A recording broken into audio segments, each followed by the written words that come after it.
Hola, un saludo a toda la teleaudiencia de la Mesa Redonda. Como casi todos los lunes, estamos comenzando la semana con dos temas que han marcado el acontecer internacional en los últimos días. Primeramente estaremos hablando sobre la situación interna en Rusia, también la situación en torno a la crisis en Ucrania.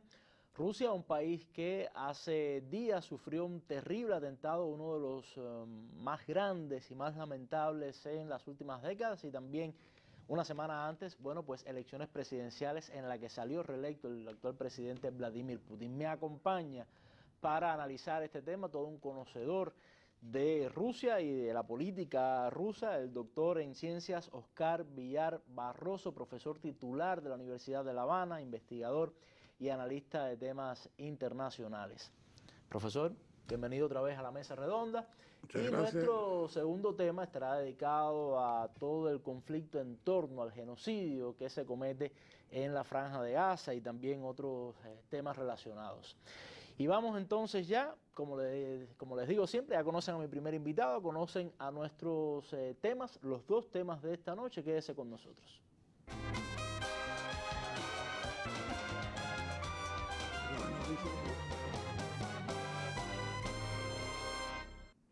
Antes de comenzar, vamos a nuestra habitual sección, la noticia del día. Un bombardeo por fuerzas israelíes a las sedes, a oficinas diplomáticas de Irán en Damasco, la capital de Siria. Estos son los detalles, por supuesto. En los últimos minutos se han conocido nuevos detalles, pero veamos.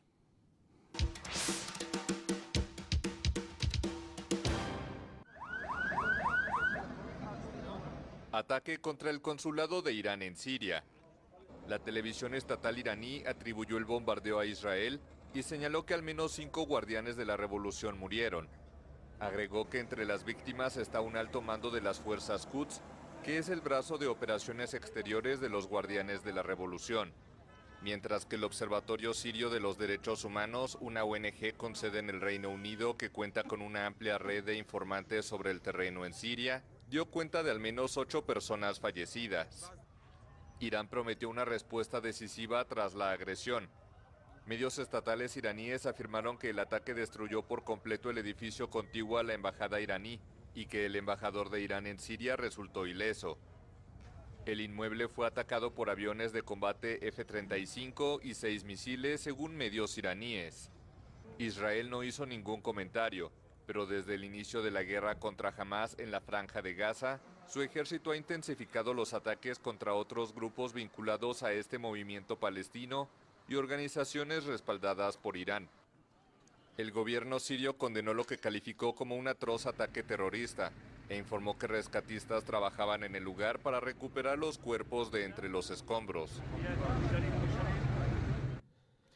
Bueno, es la versión de la agencia francesa AFP y es un tema que estaremos analizando también con nuestro invitado en el segundo momento de nuestra mesa redonda. Ya vamos al primer tema y lo hacemos con este material introductorio que habla, profesor, para estar atentos, de las más recientes investigaciones que se han hecho respecto al reciente atentado en Moscú.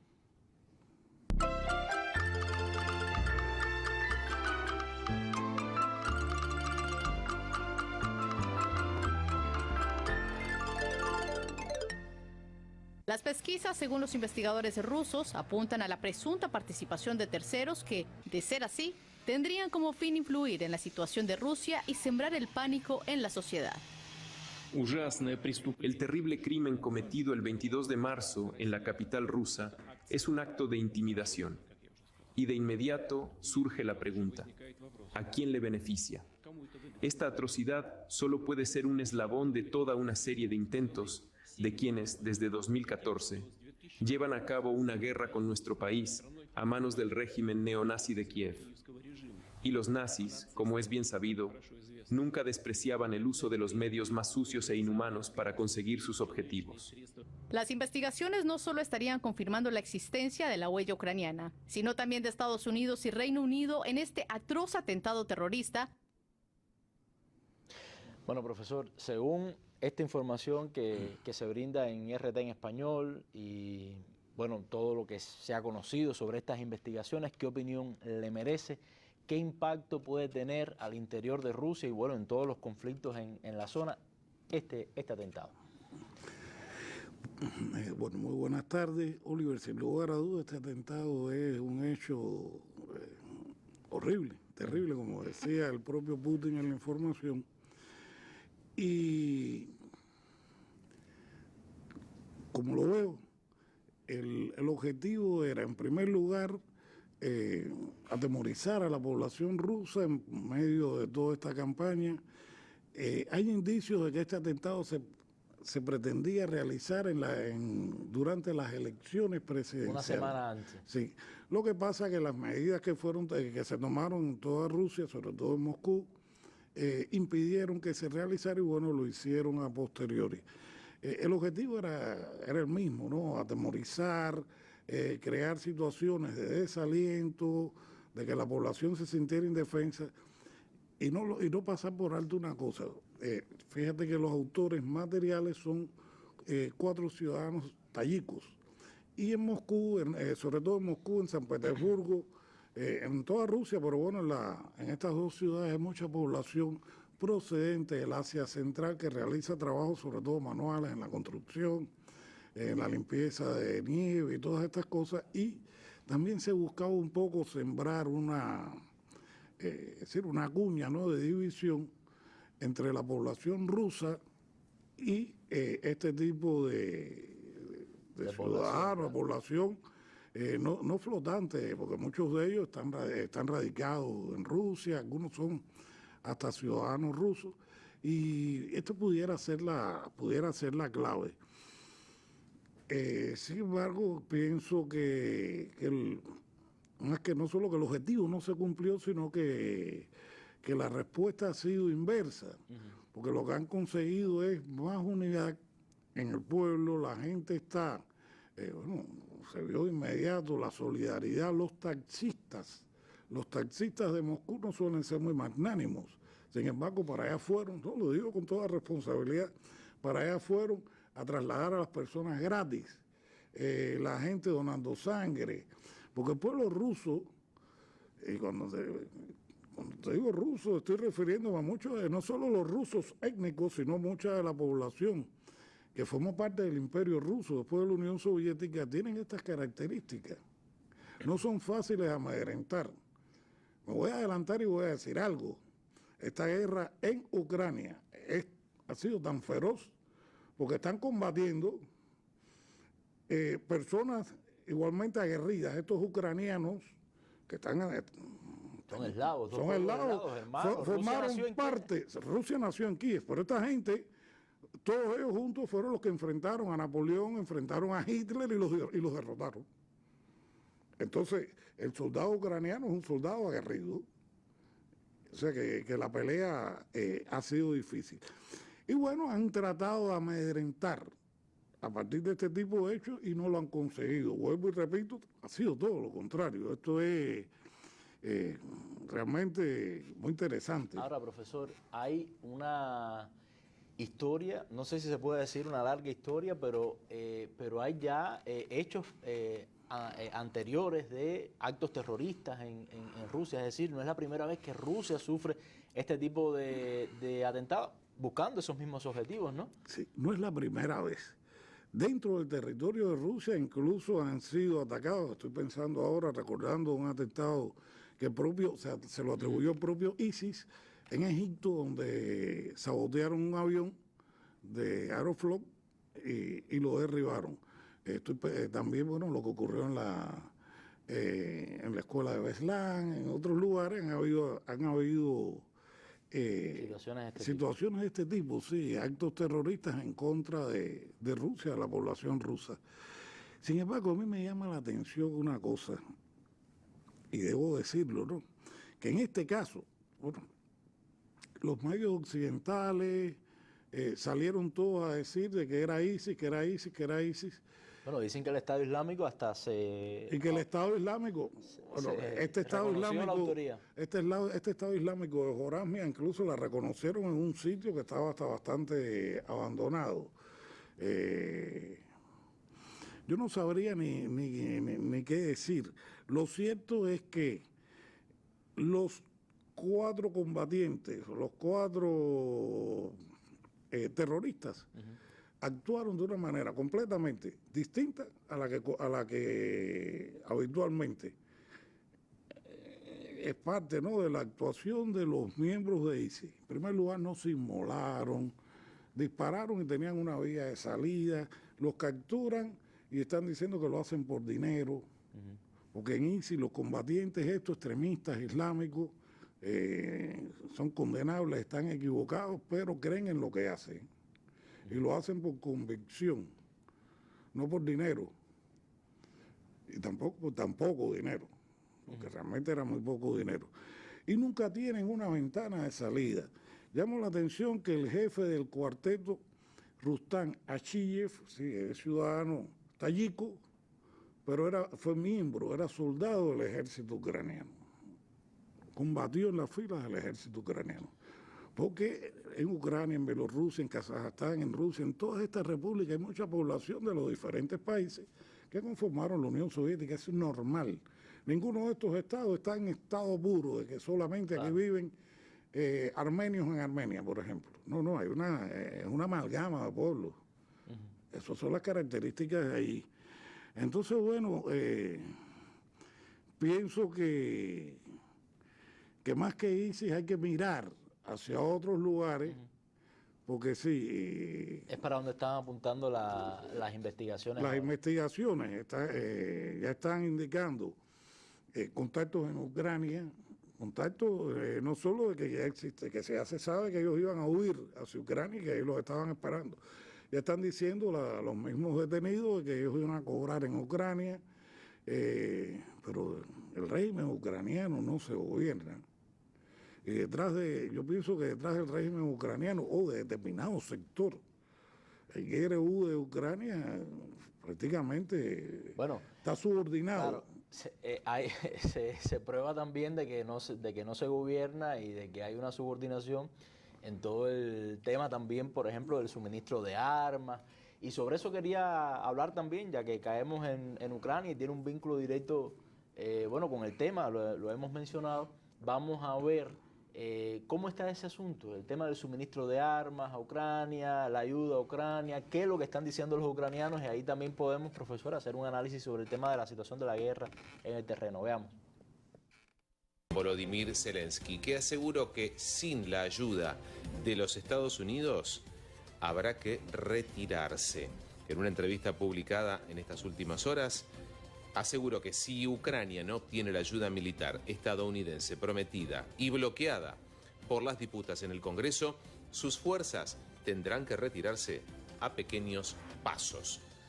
Si no hay apoyo, significa que no tendremos defensa aérea, ni misiles Patriot, ni inhibidores para la guerra electrónica, ni cartuchos de artillería de 155 milímetros. Lo dijo ante el Washington Post. Significa que retrocederemos, nos retiraremos paso a pequeños pasos. Estamos intentando encontrar la manera de no retroceder. A mí me suenan estas advertencias de Zelensky y de muchos funcionarios ucranianos como una especie de ultimátum. Sí, pero no solamente de amenaza, de chantaje, de chantaje y ultimátum, sino también como de desespero. Sí. ¿Cuál es la situación? Ya se está encareciendo demasiado la guerra para las potencias occidentales, ¿no? Esa es la respuesta, desesperación. Este atentado del que hablábamos ahorita es una manifestación de desespero. Desespero también está ocurriendo en Ucrania. La guerra ha salido demasiado cara. Yo no sé quién la planeó y qué pensaron. Deben haber pensado que Rusia no iba a responder de la manera que lo ha hecho, que iba a claudicar. Pero lo cierto es que Rusia no solo resistió esta guerra, lo digo siempre, no es una guerra de Rusia y Ucrania, es una guerra de Estados Unidos, el occidente colectivo, tal como se llama, en contra de Rusia, la OTAN, todos esos países subordinados a Estados Unidos, ninguno se gobierna, todos Estados Unidos que los usa a ellos, los usa a los ucranianos en contra de Rusia, como mismo quiere hacer después en contra de China. Por lo menos en materia de defensa Sí. no se gobierna. No ni en materia de defensa, ni en política exterior, ni nada de esto. Y bueno, esto es desespero. Desespero porque en Estados Unidos está en una efervescencia política tremenda. Y quien dice que hay un caos en la política interna de Estados Unidos. Y bueno, ya el Congreso tiene bloqueadas las ayudas. Es verdad que sin estas ayudas muy poco podría hacer el ejército ucraniano. ¿Verdad que el ejército ucraniano lo ha gastado todo, lo que le han dado? Porque está combatiendo contra Rusia. Y Rusia, el complejo militar industrial, lo han estructurado y lo han revitalizado de una manera que hoy está funcionando prácticamente como un reloj. Aunque los medios occidentales dicen que no tiene municiones, que no tiene, pero cada vez aparecen más. Entonces, Oliver... De hecho, incluso se habla de que hay una superioridad importante, una ventaja en cuanto a tecnología de unos 3, 4 años de los cohetes hipersónicos. Los cohetes hipersónicos y otro tipo de armamentos, sin lugar a duda. La ventaja no solo con relación a Ucrania, no, con relación a la OTAN, a Estados Unidos, a Francia. Sí, que son los países más importantes, es decir, con un complejo militar industrial más importante. Francia no es Alemania, es Francia en cuanto al complejo militar industrial. Mira, esta guerra esto ha sido un zarpazo contra el funcionamiento bicéfalo de la Unión Europea. Alemania ha quedado prácticamente en bancarrota. Y bueno, la guerra se ha hecho muy cara.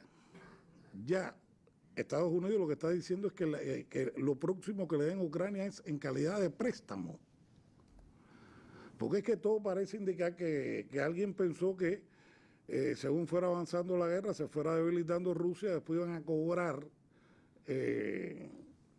las reparaciones a Rusia a través del dinero de Rusia que estaba congelado en Occidente. Pero la cosa no ha salido como se preveía y para todos estos países la guerra es un negocio.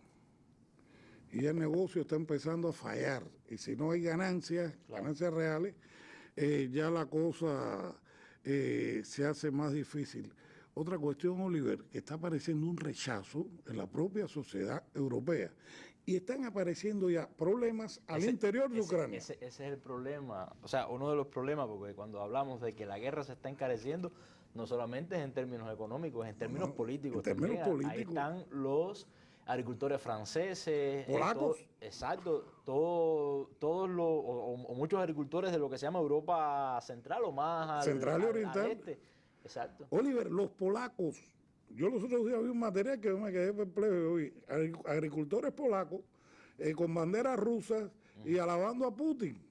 Y yo, bueno, si es que Polonia históricamente ha sido un país que ha tenido su reticencia con relación a Rusia y los recelos. Yo me digo, bueno, ¿quién entiende esto? Pero fíjate, al interior de Ucrania, porque a mí me duele mucho, debo decirlo, yo siento mucho cariño por Ucrania y su pueblo, igual que por Rusia. Bueno, es que todo el que estudió en la Unión Soviética siente cariño por el país, ¿no? Por la antigua república. Y han muerto muchos ucranianos en vano. Ya la gente se está dando cuenta, incluso dentro del mismo Ucrania. Esto explica que en los últimos días hay como una quiebra, una fractura dentro del gobierno de Zelensky. En el mes de febrero hubo escándalo cuando Zelensky cesó en el cargo a Zaluzhny, que era el jefe del ejército, un hombre popular dentro de Ucrania. Bueno, que dicen que le hacía competencia. Le hacía competencia y tenía muchas discrepancias. Al final terminó mandándolo embajador en Gran Bretaña. Y ahora o sea, la institución reciente esta de este personaje que lo llamaban el monedero. Sergei Shifir. ¿Por qué el monedero? El monedero. Le decían el monedero de Zelensky, de la familia Zelensky. De hecho, en la prensa occidental te encontrabas el titular así. Mira, Shifir es un tipo interesante, es un amigo de Zelensky desde que eran jóvenes. Ellos vienen juntos de joven. Él era una suerte de asesor y funcionaba como enlace entre Zelensky y los oligarcas ucranianos, que son unos personajes. Los oligarcas. Y bueno, él tenía incluso a Shifir, Zelensky, la familia le tocó derechos societarios en lo que es el patrimonio de la familia Zelensky, que ha crecido muchísimo durante la guerra.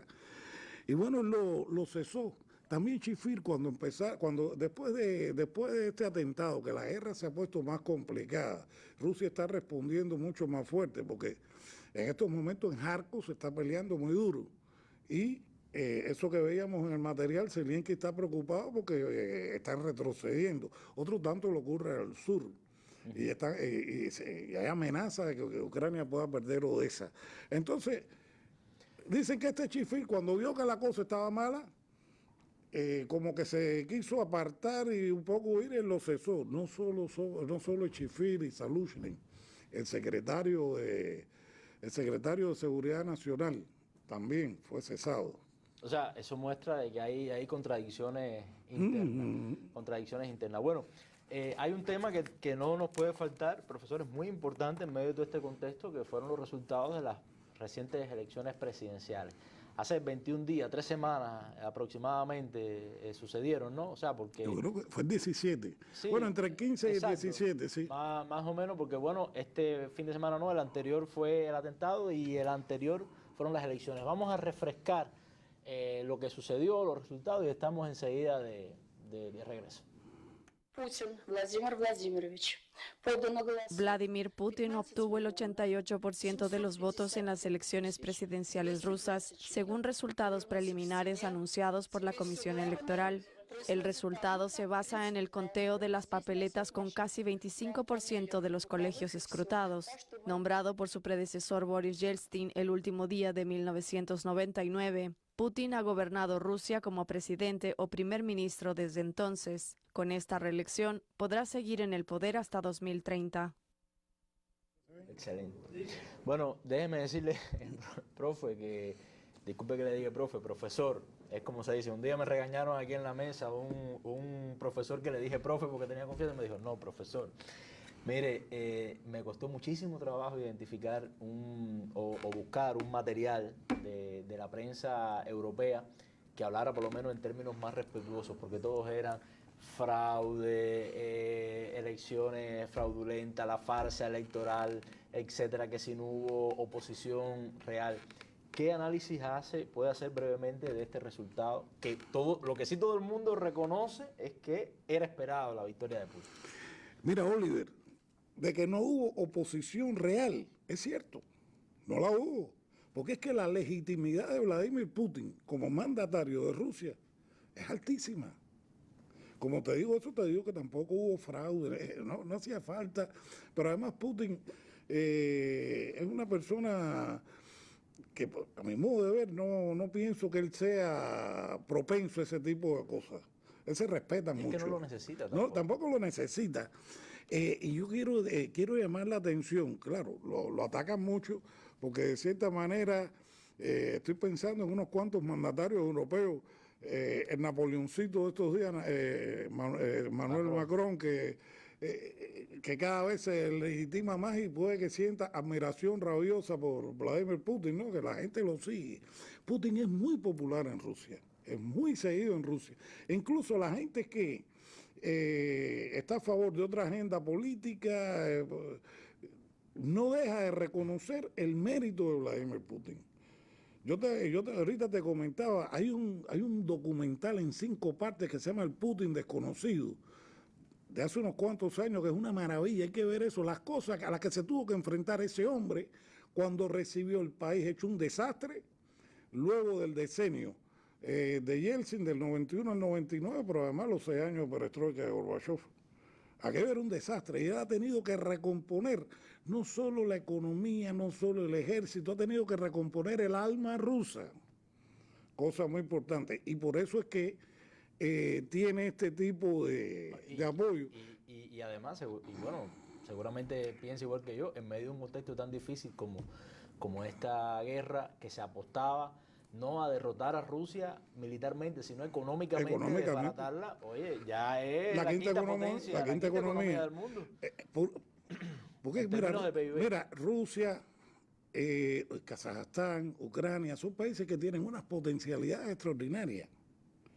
Bien dirigidos pueden dar muchísimo por los recursos, pero incluso el capital humano que se creó durante la etapa soviética y está presente en todas estas repúblicas. No crea que solamente... Entonces, Oliver, las elecciones de este año han sido las de mayor participación, a pesar de que existía la amenaza de ataque terrorista. Más del 70% de participación. ¿Cuánta gente va a votar en Estados Unidos y en otros países occidentales? Sí. Sí, Y sin embargo, hay elecciones donde se gana con solamente el 25%. Y menos. Sí, exacto. Del padrón electoral, del padrón electoral. Y Putin, con más del 70% de participación, obtuvo más del 87% de los votos. El segundo lugar, Haritonov, no llegó ni al 5%. Haritonov, que iba en representación del Partido Comunista de la Federación Rusa. Y los otros dos se quedaron en el 3 y tanto. Sin embargo, mira una cosa muy interesante, y es lo que le da legitimidad a Putin. ¿Qué hizo Putin? Él sabía que iba a ganar. Y llamó la atención en algo. Yo vi el video completo de la intervención de Putin ante el Parlamento, las dos cámaras. Pero tenía un programa de gobierno extraordinario que él presentó allí, donde estaba hablando de resolver un montón de problemas sociales, de desarrollo del país, de insuflarle nuevas energías al desarrollo de la tecnología, de la ciencia. Por favor, ¿quién podía estar en contra de eso? Y la repercusión en la sociedad rusa fue extraordinaria.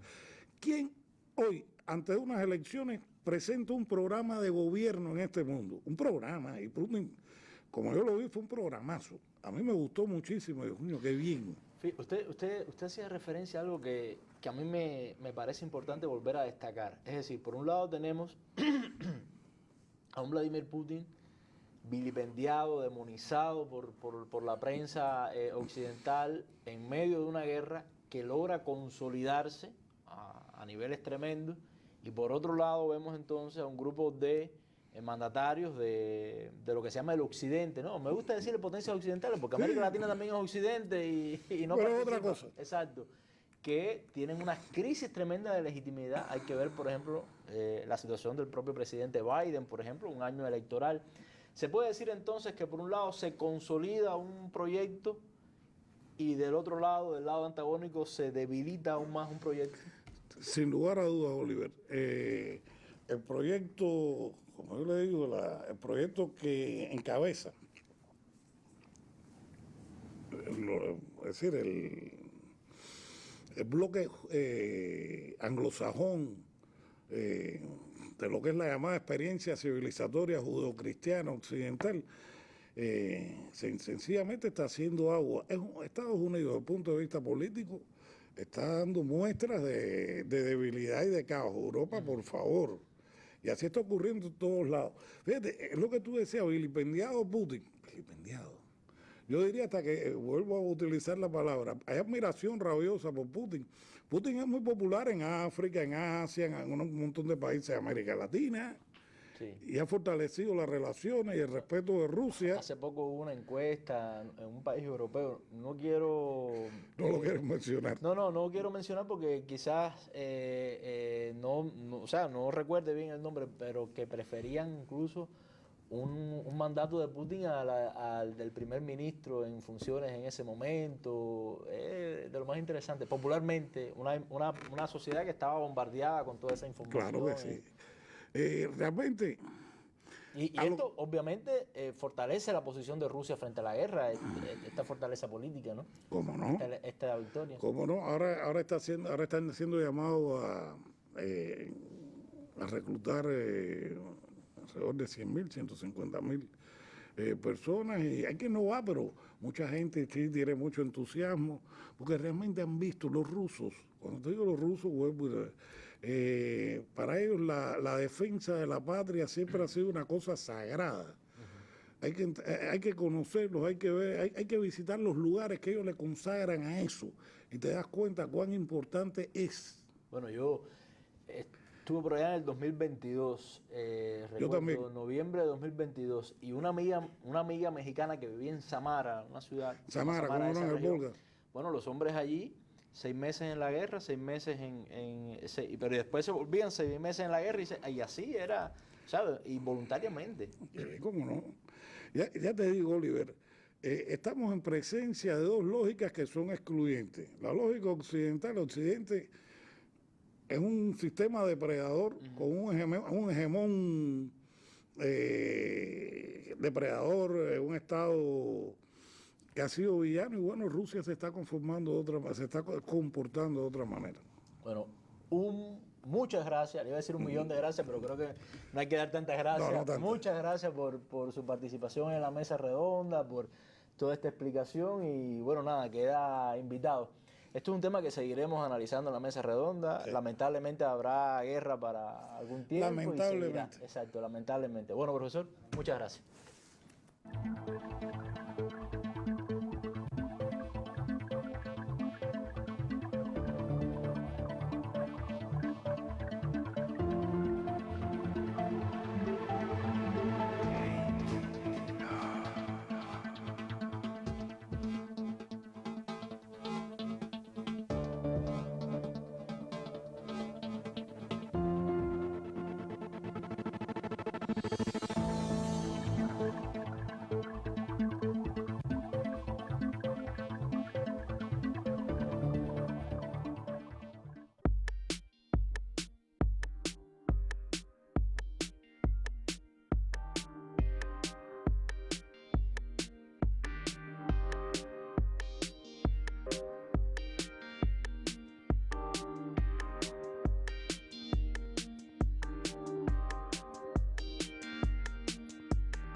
Bueno, el segundo momento de nuestra mesa redonda, toda la situación en torno a la Franja de Gaza y también Oriente Medio. Me acompaña Leonel Nodal, periodista, actualmente, bueno, trabaja en Juventud Rebelde, pero un periodista con muchísima experiencia en esa zona como corresponsal de Prensa Latina y, por supuesto, analista de temas internacionales. Con él vamos a estar analizando todo este tema.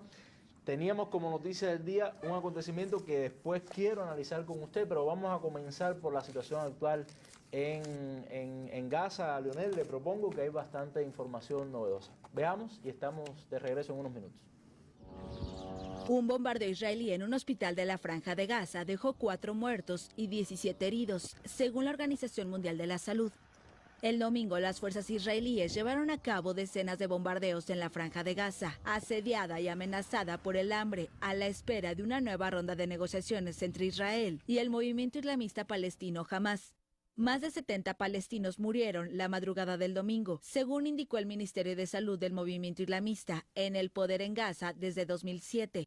A pesar de una resolución del Consejo de Seguridad de la ONU que exige un alto al fuego inmediato, los combates no han cesado en este pequeño territorio palestino, casi 6 meses después del inicio de la guerra, desencadenada por un ataque de Hamás contra Israel el 7 de octubre. La guerra ha obligado a la mayoría de los 2.400.000 gazatíes a desplazarse y ahora están amenazados por la hambruna, según la ONU, que lamenta la falta de ayuda humanitaria para la población. La guerra se desencadenó el 7 de octubre, cuando comandos de Hamás lanzaron un ataque en el sur de Israel, que dejó al menos 1.160 muertos, la mayoría civiles, según un recuento de la France Press en base a datos israelíes. En represalia, Israel prometió destruir a Hamás, a la que considera una organización terrorista, igual que Estados Unidos y la Unión Europea, y su ofensiva terrestre y aérea se ha cobrado la vida de más de 32.700 palestinos, según el último balance del movimiento Hamás. El primer ministro israelí Benjamín Netanyahu, presionado por la comunidad internacional, incluido Estados Unidos, su principal aliado, y por las familias de los rehenes, anunció el viernes que había aprobado una próxima ronda de negociaciones en los próximos días, en Doha y El Cairo, para avanzar. Según un periódico egipcio afín al gobierno y cercano a los servicios de seguridad, estas negociaciones deben reanudarse el domingo. En los últimos meses se han llevado a cabo varias rondas de negociación a través de mediadores internacionales como Egipto, Qatar y Estados Unidos, pero sin resultado. Desde que empezó la guerra, solo hubo una tregua de unos días en noviembre que permitió liberar a un centenar de rehenes a cambio de prisioneros palestinos encarcelados por Israel. Bueno, el trabajo ha comenzado a dar al final un poco de antecedentes de lo que ha pasado. Pero el asunto es que vamos a concentrarnos en lo que decía al inicio, es decir, es lo que está sucediendo hoy en Gaza, siguen los bombardeos, siguen las masacres, a pesar de que el Consejo de Seguridad de Naciones Unidas acordó tal cosa y de que hay negociaciones para para una tregua. Entonces, ¿qué pasó? Bueno, era lo esperado, que Israel hace lo que le da la gana, ¿no? Claro. En realidad Israel está haciendo mucho más es decir, está, como dirían en buen cubano, suelto y sin collar. Estados Unidos, hay que decirlo así, Estados Unidos le permite, le ha dado toda la libertad de acción para cometer cualquier cantidad de atrocidades, de genocidio. En las últimas horas han ocurrido una serie de acontecimientos que realmente resultan muy preocupantes y que revelan esta total falta de consideración, de respeto y de todo al derecho internacional, al derecho humanitario, a todos los derechos habidos y por haber. Es decir, es el abuso indiscriminado, es un genocidio. Hace este fin de semana, entre jueves y viernes, la famosa Corte Internacional de Justicia, que está integrada por 15 jueces de diversas naciones y que es el máximo tribunal internacional de justicia de Naciones Unidas, acordado, del cual es parte Israel, Estados Unidos, lo había hecho en enero, y volvió a pronunciarse a una nueva solicitud de Sudáfrica sobre las acciones genocidas de Israel, debido a que han arrasado prácticamente todos los hospitales, han arrasado prácticamente el 75% de las viviendas, han convertido a Gaza en inhabitable. La gente está en la calle, la gente está a la intemperie. Las imágenes. Millones, Mira, todas las imágenes. Cualquier Eso imagen. es Gaza. Cualquier imagen lo muestra. Y además están impidiendo deliberadamente el ingreso de la comida, de los alimentos, del combustible. No hay electricidad, no hay agua. Uno puede ver todos los días cómo la gente corre de aquí para allá, andan desesperados, y que además, lo ha dicho el secretario general de Naciones Unidas, sobre todo han comenzado a ocurrir casos de muerte por inanición, por hambre, de niños. Hoy mismo en este hospital de Al-Shifa, del que hablaba al comienzo, en el cual hubo una operación militar de más de una semana, se posicionaron. Este es un complejo no es un solo edificio, ni dos, ni tres, ni un hospitalito. Es un gran hospital que habían con todos estos hospitales que existen en Gaza.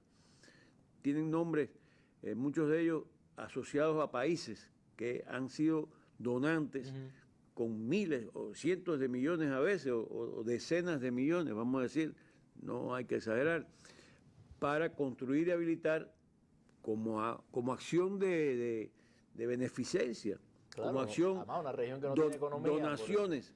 En la Franja de Gaza no hay trabajo. Más del 70% de la población antes de esta guerra estaba dependiendo de la ayuda internacional, de las donaciones, de las contribuciones de países árabes, de países occidentales, de países ricos, que, entre otras cosas, con esas donaciones y con esos aportes muchas veces se lavan la conciencia, se limpian la conciencia y resuelven su compromiso, vamos a decir así, ético, moral, y miran para otra parte y dejan de hacerse responsables de las soluciones reales que exige este problema, que son soluciones políticas. Hablaba del inicio del conflicto a partir del día 7 de octubre del año pasado. Hoy estamos en el día 178 de la guerra. Dentro de 2 días, se cumplen 6 meses exactos, o sea, 180 días, es la guerra más larga árabe-israelí que ha ocurrido en toda la historia de los conflictos árabe-israelíes. Ahora, Leonel, con todo este antecedente que usted da de lo que pasó con la decisión del Consejo de Seguridad, con lo de la Corte, lo que pasó anteriormente también con los intentos de alto el fuego, no hay mucha esperanza de estas negociaciones ahora para otro alto el fuego, ¿no? Evidentemente, yo no creo que sea ni esperanzas. Yo creo que aquí hay posibilidades o no, vamos a decir así. ¿Cuáles son las posibilidades? Te acabamos de decir que es la guerra más larga que ha ocurrido, el conflicto más prolongado. No había habido ni entre Israel y la primera guerra, la segunda guerra árabe-israelí, las del 67, en la que estuvo involucrado Egipto, Siria y otros países, el Líbano, la del 73, que también volvió Egipto y Siria, un conflicto duraron semanas. En el conflicto, la invasión de Israel al Líbano en el año 82, cuando yo me encontraba ahí, fueron 90 días de una invasión, un sitio a la ciudad de Beirut para expulsar a la OLP de Beirut, y era considerada la más larga, el conflicto más largo. En el Líbano, los israelíes luego se quedaron, ocuparon el país, o grandes partes del país, hasta el año 2000. Bueno, fue una ocupación ya, pero la resistencia libanesa los sacó de allí. Pero no fue este tipo de combate como el que está ocurriendo. En esta guerra han muerto ya más de 32.000 palestinos, 32.000, y hay cerca de 60.000 muertos, o más de 60.000. Es decir, ya hay más de 100.000 víctimas en esta guerra, porque de esos heridos, o estos que se reportan como heridos, muchos ya son mutilados, son gente impedida para vivir normalmente por el resto de su vida. Bien, entonces, no hay, las negociaciones se están realizando con el objetivo de que termine la guerra, parar la guerra y que haya un intercambio de prisioneros. El golpe del 7 el golpe, vamos a decir, por decirlo de alguna manera, la sublevación, lo que ocurrió el 7 de octubre, fue una acción militar de Hamas, de la resistencia palestina, no solamente Hamas, otras organizaciones estuvieron también, participaron, que fue en realidad la respuesta a 75 años de prisión, 75 años de asesinato, 75 años de encarcelamiento, y que han traído como consecuencia que las cárceles israelíes están llenas de miles de prisioneros. Ellos a todos los que se rebelan contra la ocupación militar los llaman terroristas. Solo del 7 de octubre hasta la fecha han apresado otros 9.000 palestinos. Y lo que se está tratando es negociando un intercambio de prisioneros. Y hay que ver también el tema que también ha habido denuncias de tortura y esa serie de cosas. Pero yo quería que no nos faltara un análisis, su análisis sobre lo que publicábamos como noticia del día, el atentado a las oficinas diplomáticas de Irán, estas oficinas diplomáticas de Irán en Damasco, porque nosotros hemos hablado en muchas ocasiones aquí de, vamos a decir, el desbordamiento de esta crisis en toda la región. Es una región muy caliente. Hemos hablado, por ejemplo, de la situación en el Mar Rojo y la relación que tiene con lo de Gaza, pero bueno, está también la situación en Siria. Esto que sucedió, este atentado, ¿qué valoraciones hace? Evidentemente, la intención del primer ministro de Israel, Benjamín Netanyahu, el mismo día, 7 de octubre del año pasado, cuando lo sorprendieron durmiendo. Esto lo hemos dicho en otras veces. Fue una sublevación inesperada que lo sorprendió y que además puso en crisis todo el sistema de inteligencia israelí. A partir de ese momento, él, con el consentimiento de Estados Unidos, desarrolla una guerra o una operación de tierra arrasada. En estos días, hace 2 o 3 días, Biden justificó la firma de una entrega de miles de millones de dólares, una nueva entrega de miles de millones de dólares en armas, aviones F-30, bombarderos F-35 de los que se usaron ahí, y bombas teleguiadas, teledirigidas de 2.000 libras, o sea, de 1 tonelada y de 500 libras, y otros tipos de armamentos súper sofisticados norteamericanos. Y Biden decía, nosotros, a raíz de la firma del veto, del famoso veto en las Naciones Unidas, digo, el veto no, de la abstención que propiciaba un cese del fuego, cosa que a Netanyahu le cayó muy mal. Y entonces Biden dijo, es entendible la ira profunda de Israel, y con el pretexto de la ira profunda de Israel por 1.200 muertos que se alegan los israelíes, son muchos menos, después se ha ido comprobando, se han ido reduciendo, se han ido investigando y no llegan ni a 1.000, son 800 y tantos los que ese día entre unas acciones y otras. Con ese pretexto hay estos decenas de miles. Entonces, la pretensión de Netanyahu está en crisis y ha ido extendiendo. Esto hoy mismo, este mismo día de hoy, el periódico Haaretz, que es uno de los más objetivos, de los más equilibrados, de los que mejor reputación tiene dentro de Israel, dijo, Netanyahu nos está llevando a un apocalipsis, a un suicidio. Es muy peligroso. Netanyahu está tratando de involucrar a Irán directamente y que Estados Unidos entonces se ve obligado a intervenir directamente. Bueno, yo también tenía previsto, vamos a verlo, una información sobre todas las protestas que hay en Israel por estos días, en medio de este conflicto, también en contra de Netanyahu. Vamos a verlo y seguimos ya hablando un poco más sobre la situación interna en Israel. Tiene que ver. Las protestas están a la orden del día y en última instancia todas reclaman que el presidente Benjamín Netanyahu dimita. En esta oportunidad hablamos de protestas en Jerusalén, protestas antigubernamentales. Allí se están dando.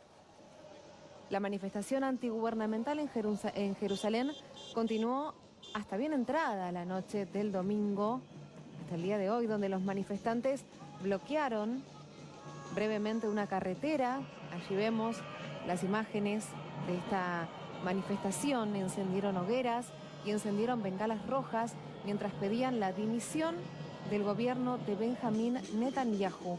El gabinete de Netanyahu ha enfrentado críticas generalizadas por el fracaso en materia de seguridad del ataque de Hamas al sur de Israel, en el que murieron 1.200 personas y más de 253 para ser exactos, fueron tomadas como rehenes en Gaza. Se vio a la policía disparando cañones de agua para romper los bloqueos, claro, de carreteras por parte de los manifestantes.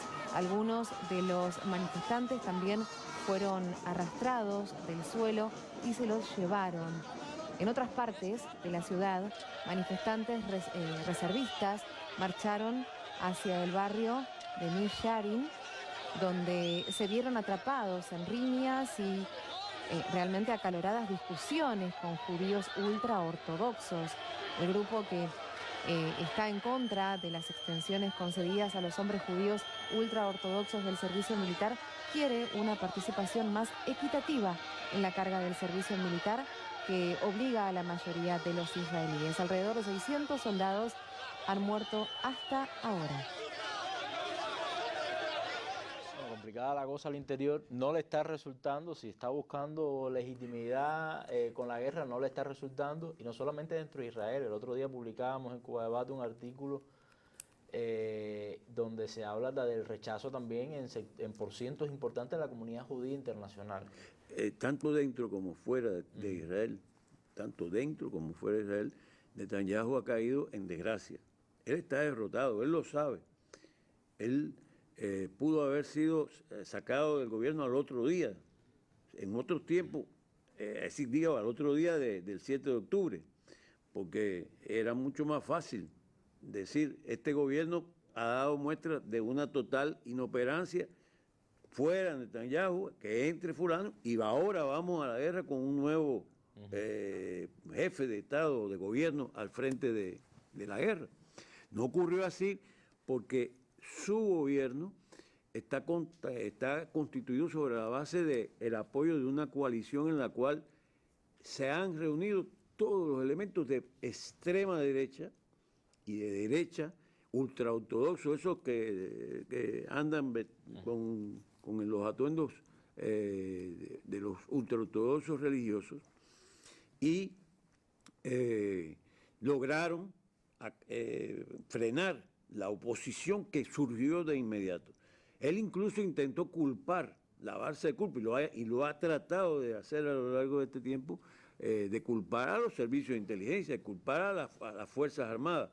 Hay un clima de confrontación dentro de este gobierno entre un ala prácticamente el país está escindido, el país, entre comillas, porque Israel, y esto demandaría horas de trabajo, de explicación o de exposición.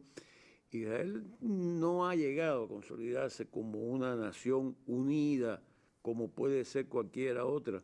En Israel está formado por oleadas de migrantes que han estado llegando desde los finales del siglo XIX, sobre todo principios del siglo XX, y en particular después del 48. Y han llegado, por ejemplo, la disolución de la Unión, del campo socialista y de la Unión Soviética, solamente les aportó casi 2 millones de migrantes judíos de toda esa región, y que eran elementos de diversa procedencia, que no hablan los mismos idiomas, es decir, dentro del Estado, que todavía no tiene fronteras reconocidas, que no reconoce fronteras, porque está en un proceso de colonización y de expansión permanente. Contra todo eso es la rebelión de los palestinos, que han sido las únicas víctimas en todo este periodo. Vivían 1,5 millones de palestinos, y hay que estarlo recordando, y fueron expulsados en la primera oleada en la primera guerra del 48, fueron expulsados más de 700.000. Expulsados quiere decir empujados a cañonazos y con acciones terroristas. Y en la actualidad, lo que está haciendo precisamente, lo que ha puesto en práctica la guerra esta que desarrolla Netanyahu, es una guerra de limpieza étnica. Lo que están procurando es vaciar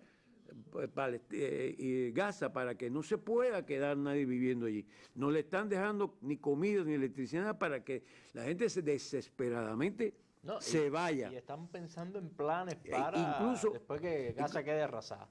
Y hay planes con los propios... por ejemplo, Biden decidió empezar a bombardear, a tirar ayuda humanitaria desde el aire.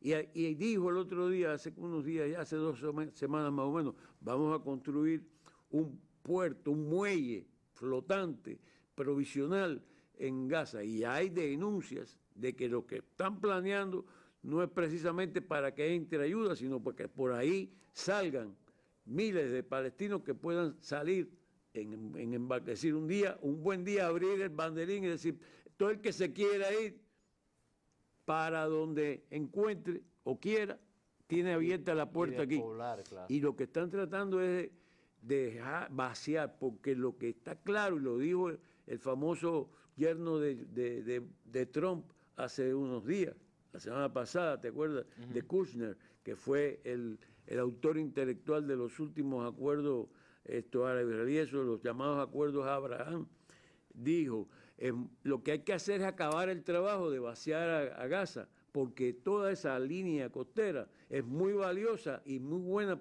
y ofrece grandes oportunidades de inversión para el turismo y sobre todo para la explotación de los yacimientos de gas que se han descubierto en la última década, desde Gaza hasta todo el Mediterráneo oriental, o sea, las costas de Gaza, del Líbano, de Turquía, todo eso tiene gas, hay un gran yacimiento de gas subterráneo ahí.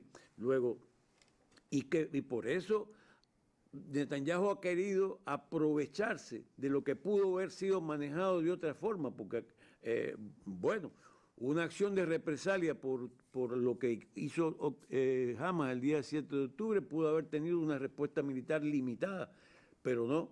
Él decidió entonces, bueno, ahora sí, vamos con todo. Y Biden se lo ha permitido. Se demuestra cuando uno ve quiénes han sido las víctimas. Claro. Esas decenas de miles de niños. Están arrasando con la población